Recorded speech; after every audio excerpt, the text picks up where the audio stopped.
భక్తి మార్గమే ప్రతి ఒక్కరికి మేలు చేస్తుందని ఎమ్మెల్యే ఎరపతినేని శ్రీనివాసరావు అన్నారు. ప్రతి వ్యక్తి రోజు కొంత సమయం దైవ ప్రార్థనకు కేటాయించాలని సూచించారు. పిడుగురాళ్ల పట్టణంలోని జానపద రోడ్లోని శ్రీ వాసవి కన్యకా పరమేశ్వరి శ్రీచక్ర మేరుపు స్థాపన మహోత్సవంలో శాసనసభ్యులు పాల్గొన్నారు. ఎంతో వైభవంగా డిసెంబర్ 20వ తారీఖున వెంకటేశ్వర కళ్యాణం నిర్వహిస్తున్నామని తెలిపారు.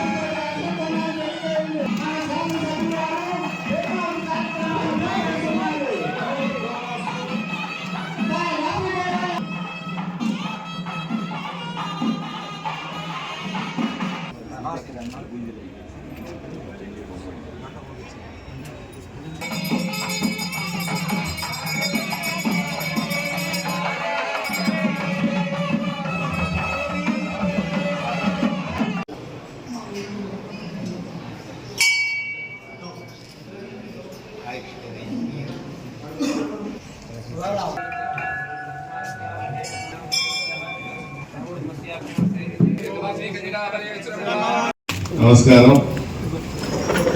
సుబ్రహ్మణ్య షష్ఠి సందర్భంగా అమ్మవారి గుడిలో శ్రీచక్ర మేరు స్థాపన ఒక మంచి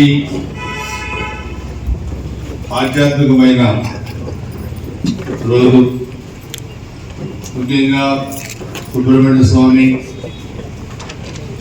అమ్మవారు మనం చూస్తే విఘ్నేశ్వరుడు, అయ్యప్ప స్వామి, సుబ్రహ్మణ్య స్వామి, శంకరుడు వీళ్ళు మనం ఎప్పుడు కూడా పూజలు చేసుకుంటాం. ముఖ్యంగా సుబ్రహ్మణ్య స్వామి వస్తే విఘ్నేశ్వరుడు విఘ్నం తొలగిస్తాడు.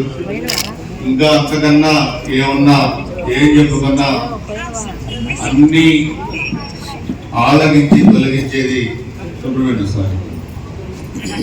నాకు కూడా చెప్పారు, నాకు దాదాపు 15 సంవత్సరాల క్రితం దాకా అంటే ఈ డబ్బులకి వెళ్ళాలి, విశిష్టత తెలియదు. అయ్యప్ప స్వామి భక్తులుగా ఉన్న సుబ్రహ్మణ్య స్వామికి వెళ్ళాలని 2000 సంవత్సరం దాకా 25 సంవత్సరాల క్రితం ఫస్ట్ తిరుత్తూరు వెళ్ళాం.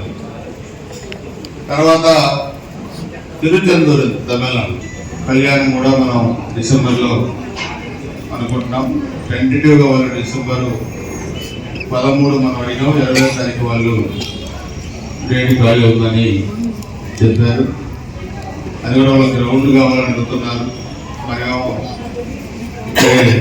ఈ రోడ్లోనే పెట్టుకుని మనం అడుగుతున్నాం. అందుకే మనం రేపు ఉదయం నేను కూడా తిరుపతి వెళ్తున్నాను. మరి మీరు కూడా 29 దర్శనంకి 50 మంది వస్తున్నట్టారు మన వాళ్ళందరూ.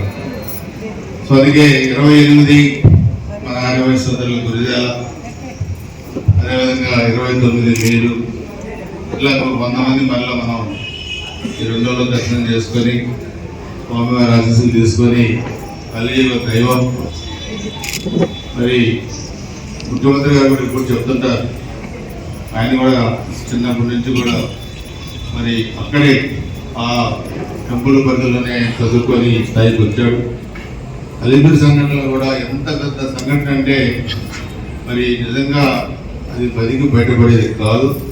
కేవలం బతికి బయటపడాలంటే అది ఎక్కడ వల్లే నేను బతికి బయటపడాలని ముఖ్యమంత్రి గారు కూడా చాలా సందర్భంగా ఆల్రెడీ దర్శనాన్ని కూడా పంపించాం.